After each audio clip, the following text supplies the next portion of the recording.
हम सबको financial dreams होते हैं कि अचीव करने के लिए, इसीलिए हम ज़्यादा मेहनत करते हैं और कि मोस्ट ऑफ द अर्निंग्स को भी हम सेव करने के लिए प्रयास करते हैं। लेकिन भी सेविंग्स वजह से ही हम ग्रोइंग इन्फ्लेशन रेट को टैकल कर सकते हैं? इसका जवाब होते ही नहीं, क्योंकि हमारा इन्वेस्टमेंट हम किसी तरह इन्वेस्ट करना चाहिए कि जिसके वजह से हमको इन्फ्लेशन बीटिंग रिटर्न मिलते हैं। आज यह वीडियो में हम देखेंगे कि max Life Platinum Wealth plan में इन्वेस्ट करने से तुम्हारा परिवार के लिए अच्छे फाइनेंशियल भविष्य काल हो सकते हैं और तुम्हारा फाइनेंशियल गोल्स अचीव करने के लिए तो मदद कर सकेंगे या नहीं। इसके बारे में हम डिटेल्ड एनालिसिस करते हैं। चलो वीडियो शुरू करते हैं। हेलो दोस्तों, welcome to holistic investment dot in YouTube channel. यह Max Life Platinum Wealth plan एक non link non participating individual life insurance saving plan होते हैं। आज यह वीडियो में हम देखेंगे कि इसका features, types of investment strategies, types of fund option, फिर उसके बाद हम देखेंगे कि बेनिफिट्स, वेरियस चार्जेस, एडवांटेजेस और की डिसएडवांटेजेस, फिर उसके आईआरआर एनालिसिस भी देखेंगे, बेनिफिट इलस्ट्रेशन, जिसके वजह से हमको क्लैरिटी मिलते है कि यह प्लान हमारे फाइनेंशियल गोल्स अचीव करने के लिए मदद कर सकेंगे या नहीं। और यह प्लान तो हम प्योर टर्म इंश्योरेंस और कि ईएलएसएस से भी कंपेयर करते हैं, जिसके वजह से क्लैरिटी मिलते है कि यह प्लान कितना रिटर्न दे सकते हैं और यह प्लान चुनना या नहीं।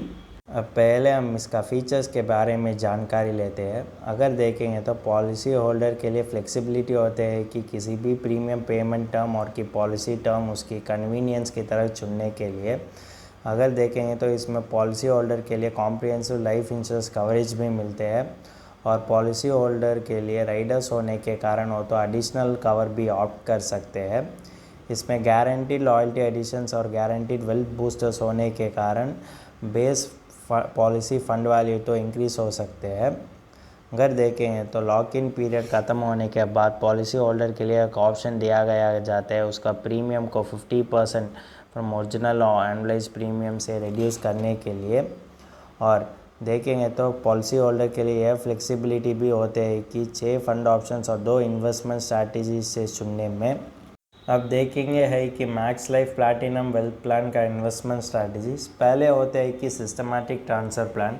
अगर देखेंगे तो इसमें पॉलिसी होल्डर ने एनुअलाइज प्रीमियम में रुपी कॉस्ट एवरेजिंग डुप्लीकेट करने के लिए मौका दिया गया जाता है। पहले देखेंगे तो सिक्योर प्लस ही इसको अक्वायर करते हैं, लेकिन उसके बाद ईच कंसेक्यूटिव मंथली एनिवर्सरी में सिक्योर प्लस से ग्रोथ सुपर फंड में ट्रांसफ़र किया गया जाता है। दूसरा इन्वेस्टमेंट स्ट्रैटेजी होते हैं कि डायनामिक एसेट एलोकेशन। अगर देखेंगे तो इसमें पॉलिसी होल्डर के लिए सही बैलेंस बिटवीन डेब्ट और इक्विटी करने के लिए प्रयास करते हैं और वो तो हर वर्ष तो रीबैलेंस भी करते हैं पॉलिसी मैच्योरिटी होने तक। अगर देखेंगे तो इसमें फ़ंड तो ग्रोथ सुपर और कि सिक्योर फंड में डिवाइड किया गया जाता है। वो तो प्री डिटरमाइंड रेशियो पर डिवाइड किया गया जाता है। वो प्री डिटरमाइंड रेशियो तो number of years before maturity उस पर निर्भर होते हैं। अगर देखेंगे तो यह Max Life Platinum Wealth plan में इन्वेस्टर के लिए एक फ्लेक्सिबिलिटी होते है कि 6 फंड ऑप्शन में चुनने के लिए होते हैं उसका रिस्क अपडेट और फाइनेंशियल गोल्स पर ध्यान रखकर किसी भी फंड ऑप्शन को चुन कर सकते हैं। यह यूनिक प्लान होने के कारण इसमें अलग अलग चार्जेस होते हैं। पहले होते हैं कि प्रीमियम एलोकेशन चार्ज। अगर देखेंगे तो प्रीमियम एलोकेशन चार्ज तो प्रीमियम पेइंग टर्म और की पॉलिसी टर्म पर निर्भर होते हैं।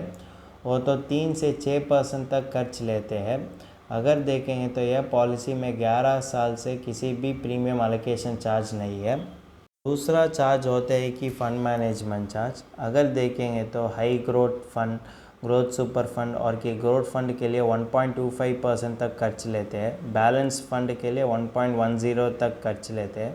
कंजर्वेटिव फंड, सिक्योर फंड और कि सिक्योर प्लस फंड के लिए 0.90% तक खर्च लेते हैं और डिसकंटिन्यूस पॉलिसी फंड के लिए 0.50% तक खर्च लेते हैं। तीसरा चार्ज होते हैं कि पॉलिसी एडमिनिस्ट्रेशन चार्ज। अगर आपने सिंगल पे ऑप्ट किया तो ₹330 पर मंथ तो खर्च लेते हैं। अगर आपने लिमिटेड रेगुलर पे को ऑप्ट किया तो ₹400 पर मंथ खर्च लेते हैं। यह चार्ज तो पहले 5 वर्ष के लिए होते हैं, लेकिन 6 साल से यह कोई भी एडमिनिस्ट्रेशन चार्ज नहीं है यह स्कीम में। चौथा होते हैं कि मोर्टेलिटी चार्ज। यह चार्ज तो यूनिसेक्स है और कि किसी एज में पॉलिसी लेते हैं उस पर निर्भर होते हैं। अगर देखेंगे तो ये तो एंटायर पॉलिसी टर्म ख़त्म होने तक यह चार्ज तो तुम देनी पड़ेगी। पांचवा चार्ज होते हैं कि सरेंडर और की डिसकंटिन्यू चार्ज। अगर देखें तो तुम किसी समय में यह पॉलिसी डिसकंटिन्यू कर रहे हैं और कम्प्लीटली विड्रॉल कर दे उसी तरह की वो चार्ज लेते हैं। अगर देखें तो पाँचवा साल से सरेंडर और की डिसकंटिन्यूस चार्ज यह स्कीम में नहीं है। छठा चार्ज होते हैं कि स्विचिंग चार्ज। अगर देखेंगे तो ये नए max Life Platinum Wealth plan में कोई भी स्विचिंग चार्जेस नहीं है। सातवां होते हैं कि प्रीमियम रीडायरेक्शन चार्ज। अगर देखेंगे तो तुम 6 प्रीमियम रीडायरेक्शन कर सकते हैं कि एक पॉलिसी ईयर में, यह तो कोई भी चार्ज नहीं लेते हैं। आठवां होते हैं कि पार्शियल विड्रॉयल चार्ज। अगर देखेंगे तो पहले 5 साल के लिए 2 पार्शियल विड्रॉयल तक अलाउड होते हैं एक पॉलिसी ईयर में, वो भी कोई भी चार्जेस नहीं है उसमें। नौवां चार्ज होते हैं कि राइडर चार्ज। अगर आपने Max Life partner care rider को चुन लिया तो ये हर महीने इसके लिए चार्ज लेने की ज़रूरत पड़ती है। 10वां होते हैं कि मिसलेनियस चार्जेस। यह Max Life Platinum Wealth plan में कोई भी मिसलेनियस चार्जेस नहीं है। अगर देखेंगे तो मेरे बारे में यह फ़ंड मैनेजमेंट चार्ज और की मोर्टालिटी चार्जेस तो जस्टिफिएबल होते हैं, लेकिन बाकी चार्जेस होते हैं ना, allocation charge, policy administration charge, ये तो तुम्हारा ओवरऑल फंड वैल्यू की महत्व ही कम कर सकते हैं। अगर देखेंगे तो अदर इन्वेस्टमेंट प्रोडक्ट्स में भी डिसकंटिन्यूस और सरेंडर चार्जेस नहीं है। अब देखेंगे कि max Life Platinum Wealth plan का एडवांटेजेस। अगर देखेंगे तो पॉलिसी होल्डर के लिए 2 इन्वेस्टमेंट स्ट्रेटजीज और कि 6 फंड ऑप्शन चुनने के लिए दिया गया जाता है। अगर देखेंगे तो इसमें गारंटीड लॉयल्टी एडिशंस और गारंटीड वेल्थ बूस्टर्स भी होते हैं, जिसके वजह से इसका फ़ंड बेस वैल्यू तो इंक्रीज़ हो सकते हैं। इसमें अनलिमिटेड फ्री स्विचेस होते हैं और कि 6 प्रीमियम डायरेक्शन और कि 2 पार्शियल विड्रॉल भी होते हैं लॉक इन पीरियड ख़त्म होने के बाद एक पॉलिसी ईयर में। अगर देखेंगे तो मैच्योरिटी होने के बाद सेटलमेंट ऑप्शन भी दिया गया जाता है। अब देखेंगे कि Bajaj alliance life guaranteed pension goal plan का पोटेंशियल डिसएडवांटेजेस। इसमें अन्यूटी इनकम आते हैं, लेकिन यह तो सफिशिएंट नहीं होते हैं और यह तो एडिशनल सोर्स ऑफ इनकम की तरह ही मानना पड़ेगी।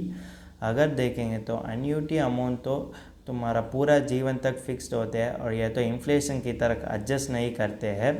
अगर देखेंगे तो सर्टेन अन्यूटी ऑप्शंस तो इमीडिएट अन्यूटी और कि सिंगल पे डिफर्ड अन्यूटी में ही अवेलेबल होते हैं, और जो अन्यूटी रेट इंसेप्शन में लेते वही पॉलिसी ख़त्म होने तक दिया गया जाता है। अगर देखेंगे तो ये अन्यूटी भी टैक्सेबल होते हैं टैक्स स्लैब रेट वजह से। हम किसी भी प्लान चुनने से पहले उसका IRR एनालिसिस देखने की ज़रूरत पड़ती है। IRR एनालिसिस होते हैं कि इंटरनल रेट ऑफ रिटर्न, जिसके वजह से हमको डिसीजन ले सकते हैं कि यह प्लान हमारे फाइनेंशियल गोल्स अचीव करने के लिए मदद कर सकेंगे या नहीं।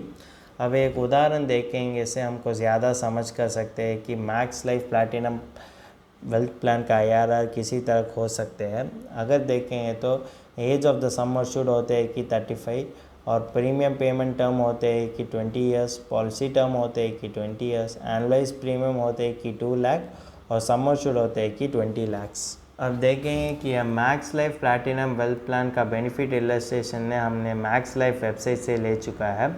अगर देखेंगे तो अंडर वर्स्ट केस सिनेरियो इसका IRR होते हैं कि 2.95%, अंडर की बेस्ट केस सिनेरियो इसका IRR होते हैं कि 6.85%।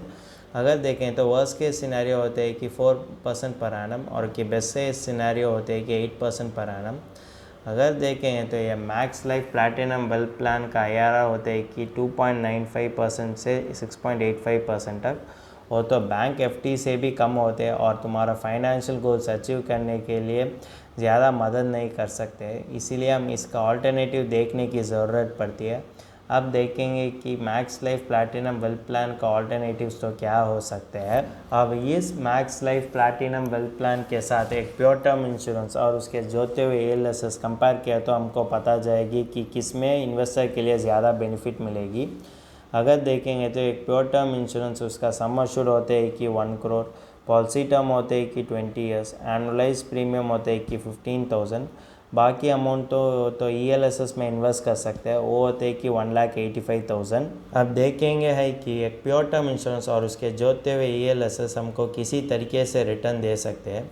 अगर देखेंगे तो एक प्योर टर्म इंश्योरेंस उसके साथ जोड़ते हुए PPF तो हमको 6.46% रिटर्न दे सकते हैं, लेकिन एक प्योर टर्म इंश्योरेंस उसके जोड़ते हुए ELSS तो हमको 10.77% तक इंटरेस्ट दे सकते हैं। यह इंटरेस्ट तो max Life Platinum Wealth plan से भी ज़्यादा होते हैं और तुम्हारा फाइनेंशियल गोल्स अचीव करने के लिए ज़्यादा मदद कर सकते हैं।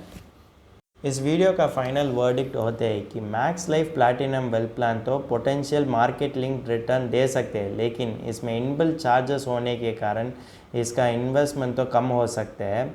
अगर देखें तो पहले 5 साल तक इसमें लिक्विडिटी इश्यूज होते हैं और लोन ऑप्शन भी अवेलेबल नहीं है, जिसके वजह से तुम्हारे इमरजेंसी नीड्स और कि short term financial goals achieve करने के लिए बहुत कठिन हो सकते हैं। अगर देखें तो इसका पोटेंशियल रिटर्न तो भी या तो इन्फ्लेशन से हमको कंसिस्टेंटली बचा नहीं कर सकते हैं। अगर आपको अच्छा तरीके से इन्वेस्ट करना है तो तुम अप्रोप्रिएट असेट क्लास में इन्वेस्ट करने की ज़रूरत पड़ती है। तुम्हारा असेट क्लास तो तुम्हारा फाइनेंशियल गोल्स और कि तुम्हारा रिस्क अपडेट पर निर्भर होने की ज़रूरत पड़ती है, जिसके वजह से तुम भी एक राइट इन्वेस्टमेंट डिसीजन ले सकते हैं। अगर आपने यह Max Life Platinum Wealth plan का डिटेल्ड रिव्यू अंग्रेज़ी में पढ़ना चाहते हैं तो हमारा आर्टिकल पढ़ सकते हैं। यह आर्टिकल का लिंक डिस्क्रिप्शन में दिया गया है।